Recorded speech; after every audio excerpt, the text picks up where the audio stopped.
అధ్యక్ష, హౌసింగ్కి సంబంధించి ఎంత ఇంపార్టెంట్ ఏరియా అంటే అధ్యక్ష, ఈ రాష్ట్ర ప్రభుత్వం ఒక బడ్జెట్ ప్రవేశపెట్టింది, ఇవాళ మళ్ళా రెండో బడ్జెట్ కూడా ఇవాళ ప్రవేశపెట్టబోతా ఉంది. ఈ సంవత్సర కాలం మీరు బడ్జెట్ ప్రవేశపెట్టారు, 10 నెలలు అవుతా ఉంది ఎలక్షన్లు అయిపోయి. ఈ కాలంలో కనీసం ఒక్క కొత్త ఇళ్ళన్నా మీరు ఇచ్చారా అని మిమ్మల్ని అడుగుతా ఉన్నా సూటిగా. ఒకటి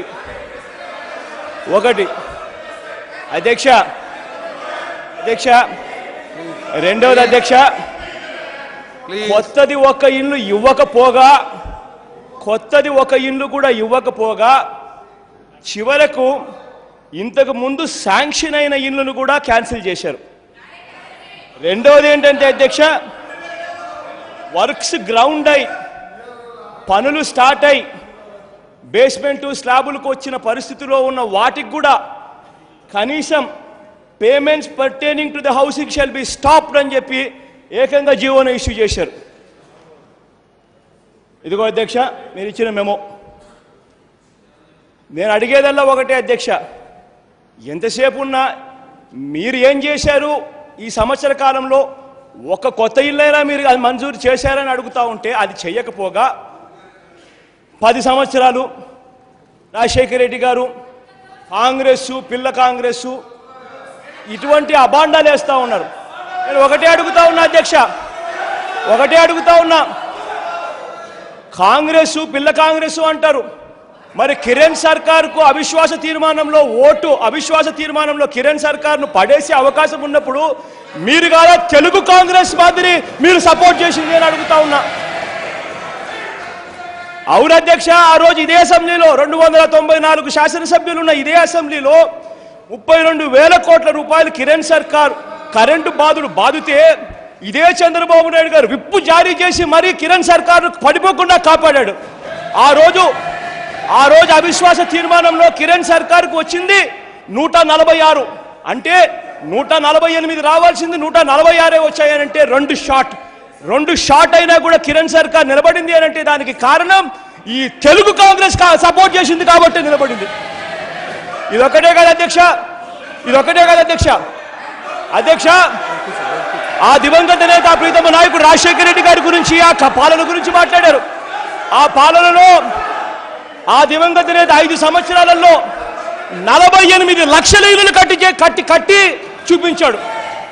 దేశం మొత్తం 47 లక్షల ఇళ్ళు కడితే ఆ దివంగత నేత రాష్ట్రాన్ని దేశంతో కంపీట్ చేయించి దేశం కన్నా ఎక్కువగా కట్టి చూపించాడు ఆ దివంగత నేత ప్రీతమ నాయకుడు రాజశేఖర రెడ్డి గారు. మీరు మాట్లాడతారు హౌసింగ్ గురించి. మీరు ఇవాళ అడుగుతా ఉన్నా స్పీకర్ గారికి కూడా ఇది అవసరమే, ఎందుకంటే ఆయన కాన్స్టిట్యున్సీలో కూడా ఇల్లులు కట్టుకోలేని పరిస్థితిలో ఆయన ఉన్నాడు. కారణం ఏంటంటే మీ ప్రభుత్వం ఇల్లులు ఇవ్వడం లేదు కాబట్టి స్పీకర్ గారికి కూడా ఇది అవసరమే, మీ ఎమ్మెల్యేలందరికీ కూడా ఇది అవసరమే. ప్రజల్లోకి పోండి, ఒకసారి ఒక కొత్త ఇల్లు కట్టించే పాపాన పోలేదు మీరంతా కూడా, ఒకసారి వెళ్ళండి.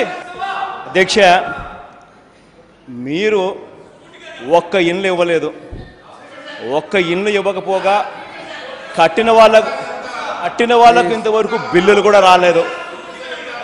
మళ్ళీ సంవత్సర కాలం గడిచిపోయింది, జియో ట్యాగింగ్ ఇంకొకటి అని. ఇప్పుడు మళ్ళీ ఇంకొక సంవత్సరం గడపడానికో మళ్ళీ ఇంకో 2 ఏళ్ళు గడపడానికో మళ్ళీ ఇవాళ హౌస్ కమిటీ అని మళ్ళీ మొదలు పెడతా ఉన్నారు. అసలు ఒకటే అడుగుతా ఉన్నాం, గత ప్రభుత్వంలో హౌసింగ్ మినిస్టర్గా పనిచేసిన ఇదే శిల్పా మోహన్ రెడ్డిని మీరు మీ పార్టీలోకి చేర్చుకుని టికెట్ ఇచ్చింది మీరు కాదా అని అడుగుతా ఉన్నా. నిజంగా అక్కడ కరప్షన్ జరుగుతుందంటే అదే శిల్పా మోహన్ రెడ్డిని ఎందుకు చేర్చుకున్నారయ్యా మీ పార్టీలోకి? ఎందుకు మీరు టికెట్ ఇచ్చారు అదే శిల్పా మోహన్ రెడ్డికి హౌసింగ్ మినిస్టర్కు? నేను ఇంకొకటి అడుగుతా ఉన్నాను, మేము గత కాంగ్రెస్ పార్టీకి మేమేం మద్దతు తెలపడం లేదు. గత కాంగ్రెస్ పార్టీకి మద్దతు తెలిపింది మీరు, కిరణ్ సర్కార్కు మద్దతు ఇచ్చింది మీరు. మేము ఆ దివంగత నేత ప్రీతమ నాయకుడు రాజశేఖర రెడ్డి గారికి వారసులమని చెప్పి గొప్పగా చెప్పుకుంటాం, కానీ కాంగ్రెస్ పార్టీకి కాదు అని చెప్పుకునే కాంగ్రెస్ పార్టీకి కాదు. ఇవాళ మీరు ఇప్పటికీ కూడా ప్రతి విషయంలోనూ కూడా అంటే ఆయన కన్సర్న్ మినిస్టర్ కాకపోయినా కానీ ఎత్తుగా లావుగా భద్రంగా ఉన్నాడని చెప్పి అచ్చయ్య నాయుడుకి మైకిస్తారు. ఆయనేమో ఎత్తుగా భద్రంగా లావుగా ఉన్నాడు, గట్టిగా మాట్లాడి భయపడిచ్చే ప్రయత్నం చేస్తాడు. మనిషి ఏమో పెరుగుతూ ఉన్నాడు, కానీ ఏం లాభము? మనిషి పెరిగే కొద్దీ ఎదిగే కొద్దీ ఒదగాలి. ఎదిగే కొద్దీ ఒదగాలి, మానవత్వం అన్నది కూడా మనిషి నుంచి బయటికి రావాలి.